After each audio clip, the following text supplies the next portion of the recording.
അല്ലാഹുവേ, ഹബീബായ നബി സല്ലല്ലാഹു അലൈഹി വസല്ലം തങ്ങളുടെ ബർക്കത്ത് കൊണ്ട് ഞങ്ങളുടെ വിഷമങ്ങളും പ്രയാസങ്ങളും വേദനകളൊക്കെ നീ മാറ്റി തരണമേ. എൻ്റെ പ്രിയപ്പെട്ട മുഅ്മിനീങ്ങളെ, നമ്മുടെ മനസ്സിന് നല്ല സന്തോഷം വരാനും ടെൻഷൻ മാറിപ്പോകാനും ഒക്കെയുള്ള നല്ല ഒരു ദിക്റിനെയാണ് ഞാൻ നിങ്ങൾക്ക് ഇന്ന് പരിചയപ്പെടുത്തി തരാൻ പോകുന്നത്. എത്ര ടെൻഷൻ ഉണ്ടെങ്കിലും ഇൻഷാ അല്ലാഹ് അല്ലാഹു സുബ്ഹാനഹു വ തആല ഈ ദിക്റിന്റെ ബർക്കത്ത് കൊണ്ട് നിങ്ങളുടെ വിഷമങ്ങളും ടെൻഷനും പ്രയാസങ്ങളും ഒക്കെ അല്ലാഹു മാറ്റിത്തരുന്ന ഒരു മഹത്തായ ദിക്റിനെയാണ് ഞാൻ നിങ്ങൾക്ക് പരിചയപ്പെടുത്തി തരാൻ പോകുന്നത്. അല്ലാഹുവേ, നിന്റെ അധികാരം ഞങ്ങൾ ചെല്ലുമ്പോൾ ഞങ്ങൾക്ക് മനസ്സിന്റെ റാഹത്ത് നൽകണേ അല്ലാഹ്, സന്തോഷം നൽകണേ അല്ലാഹ്. എൻ്റെ പ്രിയപ്പെട്ട മുഅ്മിനീങ്ങളെ, ഈ ദിക്ർ നമ്മൾ എങ്ങനെയാണ് ചെല്ലേണ്ടിയുള്ളത്? നമ്മുടെ നെഞ്ചിൽ കൈവച്ച് ഈ ആയത്ത് നിങ്ങൾ ഓതിയാൽ സെക്കൻഡുകൾക്കുള്ളിൽ അല്ലാഹു നിങ്ങൾക്ക് പരിഹാരം തരുന്നതാണ്. ആ മഹത്തായ ഒരു ആയത്തിനെയാണ് ഞാൻ പരിചയപ്പെടുത്താൻ പോകുന്നത്. അപ്പോൾ നിങ്ങൾ ഈ ആയത്ത് നിങ്ങളുടെ നെഞ്ചിൽ കൈവച്ചിട്ട് നിങ്ങൾ അല്ലാഹുവിനോട് ദുആ ചെയ്താൽ, ഈ ആയത്ത് നിങ്ങൾ ഓതിയാൽ നിങ്ങളുടെ വിഷമങ്ങൾക്ക് അല്ലാഹു പരിഹാരം നൽകുന്നതാണ്. ഇന്ന് ഞാൻ പറയാൻ പോകുന്നത് ഏത് വിഷമവും സെക്കൻഡുകൾക്കുള്ളിൽ പരിഹാരം കിട്ടുന്ന ഒരു ദിക്റിനെ പറ്റിയാണ്. നിങ്ങൾക്ക് എന്തെങ്കിലും വിഷമം നേരിട്ട് നിങ്ങൾ അല്ലാഹുവിലേക്ക് കൈകൾ ഉയർത്തി ദുആ ചെയ്യുക. നാം എല്ലാവരും സുഖദുഃഖങ്ങളിലൂടെ കടന്നു പോകുന്നവരാണ്. ജീവിതത്തിൽ സുഖങ്ങളും ദുഃഖങ്ങളും സന്തോഷങ്ങളും കടന്നുവരും. ഖുർആൻ നമ്മോട് പറഞ്ഞില്ലേ, പ്രയാസത്തിന്റെ കൂടെ ഒരു എളുപ്പമുണ്ടെന്നാണ്. പരിശുദ്ധ ഖുർആൻ പറഞ്ഞെന്താണ്? നമുക്കൊരു ദുഃഖം വന്നാൽ അതോടൊപ്പം അല്ലാഹു ഒരു സന്തോഷം നൽകുന്നതാണ്. ഒരു പ്രയാസമുണ്ടെങ്കിൽ ഒരു എളുപ്പം നിങ്ങളുടെ അടുക്കലേക്ക് വരുന്നതാണ്. അപ്പൊ നമുക്കൊരു വിഷമം വന്നു കഴിഞ്ഞാൽ നമ്മുടെ മനസ്സുകൊണ്ട് ചിന്തിക്കണം, അല്ലാഹുവിന്റെ വിധിയിൽ നമ്മൾ ക്ഷമിക്കുക. രണ്ടാമതായി നാം കരുതേണ്ടത് എല്ലാ കാര്യത്തിലും എന്തെങ്കിലുമൊക്കെ ഖൈറുണ്ടാകുന്നതാണ്. ഏത് വിഷയം ഉണ്ടെങ്കിലും എന്തെങ്കിലുമൊക്കെ ഖൈറുണ്ടാകുന്നതാണ് എൻ്റെ പ്രിയപ്പെട്ട മുഅ്മിനീങ്ങളെ എന്ന് നമ്മൾ കരുതുക. ഉദാഹരണം, നമ്മളൊരു കാര്യം ആഗ്രഹിച്ചു, നന്നായി ആഗ്രഹിച്ചു, പരിശ്രമിച്ചു, ജോലിക്കായി ഇന്റർവ്യൂവിന് പോയി, പക്ഷേ അവിടെ പരാജയമുണ്ടായി. അപ്പോൾ നാം കരുതണം, അവിടെ അല്ലാഹു എന്തെങ്കിലും ഖൈർ ഉദ്ദേശിച്ചിട്ടുണ്ടാകുന്നതാണ്. അപ്പൊ നമ്മളിൽ ഒരു കാര്യം നഷ്ടപ്പെട്ടു പോയാൽ നിങ്ങൾ വലുതായിട്ട് വിഷമിക്കുന്നു വേണ്ട. അല്ലാഹു എന്തെങ്കിലും ഒരു ഖൈർ അവിടെ ഉദ്ദേശിച്ചിട്ടുണ്ടാകും. ഒരിക്കൽ അല്ലാഹു മൂസാ നബി അലൈഹി സ്വലാത്തു വസ്സലാമിനോട് പറയുകയാണ്, അല്ലാഹു സുബ്ഹാനഹു വ തആല മൂസാ നബിയോട് പറഞ്ഞല്ലയോ, മൂസാ നബിയെ, ഒരു കാര്യം മനസ്സിലാക്കണം, എന്റെ ഏത് പ്രവൃത്തിയിലും യുക്തിഭദ്രമായ ഒരു രഹസ്യം ഉണ്ടായിരിക്കുന്നതാണ്. കണ്ട, അല്ലാഹുവിന്റെ ഏത് പ്രവൃത്തിയിലും ഒരു യുക്തിഭദ്രമായ രഹസ്യം ഉണ്ടായിരിക്കും. ഇതൊന്നും അറിയാതെ ചിലർ എന്റെ വിധിയിൽ പരിമിതമായ അറിവ് വെച്ചുകൊണ്ട് എന്റെ വിധിയെ അനീതിയായി വിലയിരുത്തുന്നു. യഥാർത്ഥത്തിൽ ഞാൻ നീതി പ്രവർത്തിച്ചിരിക്കും. അതുകൊണ്ട് മൂസാ നബിയെ, എന്റെ വിധിയെ ഒരിക്കലും മോശമായി വിലയിരുത്തരുത് എന്ന് മൂസാ നബി അലൈഹി സ്വലാത്തു വസ്സലാമിനോട് അല്ലാഹു കൽപ്പിക്കുകയാണ്. സുബ്ഹാനല്ലാഹ്, നിങ്ങൾ നോക്ക്, മൂസാ നബിയോട് അല്ലാഹു പറയണേ, എന്റെ ഏത് പ്രവൃത്തിയിലും ഒരു രഹസ്യമുണ്ടെന്നുള്ളതാണ്. അതുകൊണ്ട് അല്ലാഹുവിന്റെ ഭാഗത്തു നിന്ന് ഏത് പ്രവൃത്തി വന്നാലും അതിന് ക്ഷമിക്കുക എന്നുള്ളതാണ്. മുഅ്മിനീങ്ങളെ, പരിശുദ്ധ ഖുർആൻ പറഞ്ഞതെന്താണ്? ഒരു എളുപ്പത്തോട് ഒരു വിഷമം വന്നു കഴിഞ്ഞാൽ ഒരു എളുപ്പമുണ്ടാകും. ഒരു വിഷമം നമുക്ക് വന്നാൽ ഇൻഷാ അല്ലാഹ്, ഒരു വിഷമം നമ്മളിലേക്ക് കടന്നു വന്നാൽ നമുക്കൊരു എളുപ്പമുണ്ടാകുന്നതാണ്. അപ്പോൾ ഇന്നത്തെ എന്റെ വിഷയം, ഒരാൾക്കൊരു ടെൻഷനോ വിഷമോ നേരിട്ടാൽ മനസ്സിന് സമാധാനം ഉണ്ടായാൽ നമുക്ക് ഏത് രോഗാവസ്ഥയിൽ നിന്നും രക്ഷപ്പെടാൻ കഴിയുന്നതാണ്. അല്ലെ, മനസ്സിന് നല്ല റാഹത്താണെങ്കിൽ, മനസ്സ് നല്ല കല്ല് പോലെ ഇരിക്കുകയാണ് എങ്കിൽ, ഏതൊരു വിഷയം വന്നാലും നമ്മൾ കല്ല് പോലെ ഉറച്ച മനസ്സാണ് എങ്കിൽ, അല്ലാതെ നമ്മൾ തകർന്നു പോകാതെ തളർന്നു പോകാതെ ഉറച്ചു നിൽക്കുകയാണ് എങ്കിൽ, തീർച്ചയായും ഏത് അവസ്ഥയും നമുക്ക് അഭിമുഖീകരിക്കാൻ കഴിയുന്നതാണ്. ചിലർ പറഞ്ഞിട്ടില്ല, ഞാൻ പേടിച്ചിട്ടാണ് എനിക്ക് ഇന്നതായി എന്നൊക്കെ ചിലർ പറയാറുണ്ട്. അതുകൊണ്ട് നമ്മൾ എപ്പോഴും അല്ലാഹുവിൽ അചഞ്ചലമായ വിശ്വാസം ഉണ്ടാകണം.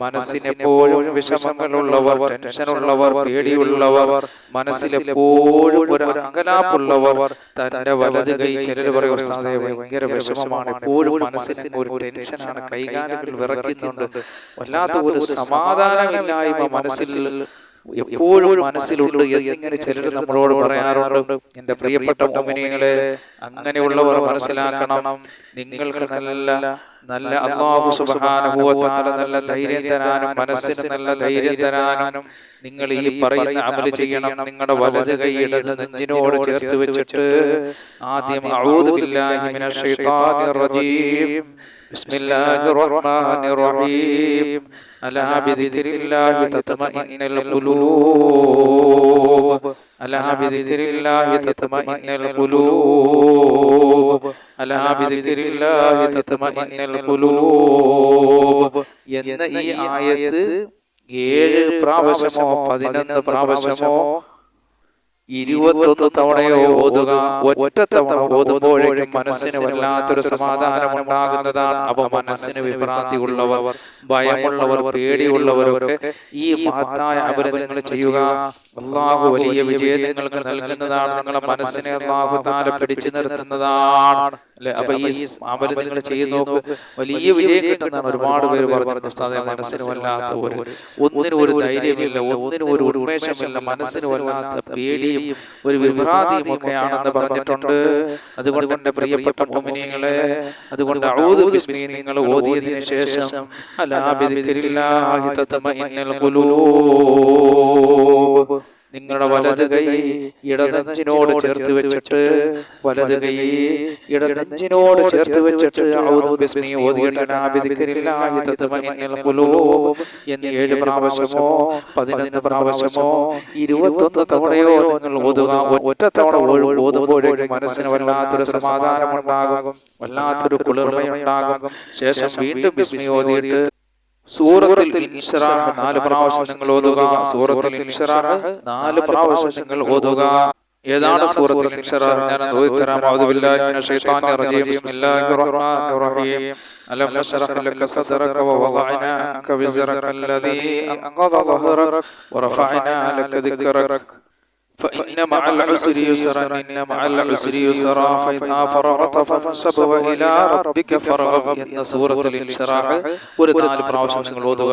ഇൻഷാ അല്ലാഹ് നിങ്ങളുടെ മനസ്സിലെ വിഷമങ്ങളും പ്രയാസങ്ങളൊക്കെ അല്ലാഹു നീക്കി തരുകയും നിങ്ങളുടെ മനസ്സിന് അല്ലാഹു നല്ല റാഹത്ത് നൽകുകയും ചെയ്യുന്നതാണ്. അപ്പൊ ഈ സൂറത്തുൽ ഇൻശിറാഹിന്, ഈ മഹത്തായ സൂറത്തിന് ഒരുപാട് മഹത്വങ്ങളുണ്ട്. ഇതിന്റെ മഹത്വങ്ങൾ ഇൻഷാ അല്ലാഹ് ഇനിയും പറയുന്നതാണ്. ഞാൻ പറഞ്ഞിട്ടുമുണ്ട്, വീഡിയോകൾ ചെക്ക് ചെയ്താൽ നിങ്ങൾ കാണാം. അല്ലാഹുവേ, ഞങ്ങൾക്ക് പാരായണം ചെയ്യാൻ പടച്ചവനെ, നിങ്ങൾ പാരായണം ചെയ്യുമ്പോൾ നിങ്ങളുടെ മനസ്സിന് നീ റാഹത്ത് നൽകണേ അല്ലാഹ്. അപ്പൊ നിങ്ങൾ ഇങ്ങനെ ചെയ്തു നിങ്ങളുടെ ഭയങ്ങളൊക്കെ അല്ലാഹു മാറ്റിത്തരും, നിങ്ങളുടെ മനസ്സിന് നല്ല സന്തോഷം തരും. അപ്പൊ എന്റെ പ്രിയപ്പെട്ട മുഅ്മിനീങ്ങളെ, ഈ ദിക്റുകളൊക്കെ നിങ്ങൾ ചൊല്ലിയതിനു ശേഷം അതിന്റെ കൂടെ വേണമെങ്കിൽ ഇതുകൂടെ ചൊല്ലുക. വലിയ മഹത്വമുള്ളതാണ്. അല്ലാഹു ഹാദിരി, അല്ലാഹു നാദിരി, അല്ലാഹു ഷാഹിദി, അല്ലാഹു മഈ എന്നുള്ള ഈ മനോഹരമായ ദിക്റിനെ നിങ്ങൾ ചൊല്ലിയാൽ, ഈ ക്രമത്തിൽ നിങ്ങൾ ഓതിയാൽ അല്ലാഹു നിങ്ങളുടെ മനസ്സിന് നല്ല റാഹത്ത് നൽകുന്നതാണ്. അല്ലാഹു ഹാദിരി, അല്ലാഹു നാദിരി, അല്ലാഹു ഷാഹിദി, അല്ലാഹു മഈ എന്ന ഈ മഹത്തായ ദിക്റുകളൊക്കെ നിങ്ങൾ ചൊല്ലി നോക്ക്. അല്ലാഹു സുബ്ഹാനഹു വ തആല നിങ്ങളുടെ മുറാദുകളൊക്കെ ഹാസിലാക്കുന്നതാണ്. അല്ലാഹുവേ, നിങ്ങൾ പറഞ്ഞതും കേട്ടതെല്ലാം ഒരു സാലിഹായ അമലാക്കി മാറ്റണേ അല്ലാഹ്. ഞങ്ങളുടെ മുറാദുകൾ നീ ഹാസിലാക്കണേ അല്ലാഹ്. ഞങ്ങളുടെ വിഷമങ്ങളും പ്രയാസങ്ങളും വേദനകളെല്ലാം ഞങ്ങളിൽ നിന്ന് അകറ്റണേ പടച്ചവനെ. ധാരാളം അനുഗ്രഹങ്ങൾ ഞങ്ങൾക്ക് നൽകണേ അല്ലാഹ്. പടച്ചവനെ, ഞങ്ങളെ ഒരുമിച്ച് കൂടിയത് നീ കബൂൽ ചെയ്യണേ അല്ലാഹ്. നിങ്ങൾ പറഞ്ഞതും കേട്ടതെല്ലാം ഒരു സാലിഹായ അമലാക്കണേ അല്ലാഹ്. നീ കബൂൽ ചെയ്യണേ അല്ലാഹ്. പടച്ചവനെ റബ്ബേ, ഞങ്ങളുടെ കൂട്ടത്തിൽ രോഗികളുണ്ട്, ഞങ്ങളുടെ രോഗങ്ങൾ ശിഫയാക്കണേ അല്ലാഹ്. പടച്ചവനെ, ഞങ്ങൾ കടങ്ങൾ കൊണ്ട് ബുദ്ധിമുട്ടുന്നവരാണ്, ഞങ്ങളുടെ കടങ്ങൾ വീട്ടിൽ തരണേ അല്ലാഹ്. പടച്ചവനെ, ഞങ്ങളുടെ കൂട്ടത്തിൽ ജോലിയില്ലാത്തവരുടെ ജോലി നൽകണേ അല്ലാഹ്. അല്ലാഹുവേ, ഞങ്ങളുടെ കൂട്ടത്തിൽ ഭവനമില്ലാത്തവരുടെ നീ ഭവനം നൽകണേ അല്ലാഹ്. പടച്ചവനെ റഹ്മാനായ റബ്ബേ, എത്രയോ പേര് ഞങ്ങളുടെ കൂട്ടത്തിൽ വിവാഹപ്രായത്തിൽ നിൽക്കുന്ന മക്കളുണ്ട്. അവരിലേക്കെല്ലാം നീ സാലിഹീങ്ങളായ ഇണകളെ നൽകണേ അല്ലാഹ്. പടച്ചവനെ, മക്കളില്ലാത്തവർക്ക് മക്കളെ നൽകണേ അല്ലാഹ്. അതുപോലെ റഹ്മാനായ റബ്ബേ, വിദേശ രാജ്യത്ത് നിൽക്കുന്നവരോട് റബ്ബേ, അവർക്കൊക്കെ നീ എല്ലാവിധ അനുഗ്രഹങ്ങളും നൽകണേ അല്ലാഹ്. ഞങ്ങളുടെ കൂട്ടത്തിൽ കച്ചവടക്കാരുടെ കച്ചവടത്തിൽ ബർക്കത്ത് നൽകണേ അല്ലാഹ്. ഞങ്ങളുടെ ജോലിയിലും ഞങ്ങളുടെ തൊഴിലും ഞങ്ങളുടെ കച്ചവടങ്ങളിലെല്ലാം നീ ബർക്കത്ത് നൽകണേ അല്ലാഹ്. ആകാശത്ത് നിറങ്ങുന്നതും ഭൂമിയിൽ നിന്ന് മുളയ്ക്കുന്നതുമായ സർവ്വ ആപത്തുകൾ തൊട്ടും വിപത്തുകൾ തൊട്ടും ഞങ്ങളെ കാക്കണേ കാക്കണേ അല്ലാ, ഞങ്ങളെ മക്കളെ കാക്കണേ അല്ലാ, ഞങ്ങളോട് ദുആ കൊണ്ട് വസിയത്ത് ചെയ്തവരെ കാക്കണേ അല്ലാ. റബ്ബനാ ആതിനാ ഫിദ്ദുനിയാ ഹസന വഫിൽ ആഖിറതി ഹസനതൻ വഖിനാ അദാബന്നാർ. ആമീൻ ബിറഹ്മതിക യാ അർഹമർ റഹീമീൻ. അല്ലാഹുമ്മ സ്വല്ലി അലാ സയ്യിദിനാ മുഹമ്മദിൻ വഅലാ ആലിഹി വസഹ്ബിഹി വസല്ലം.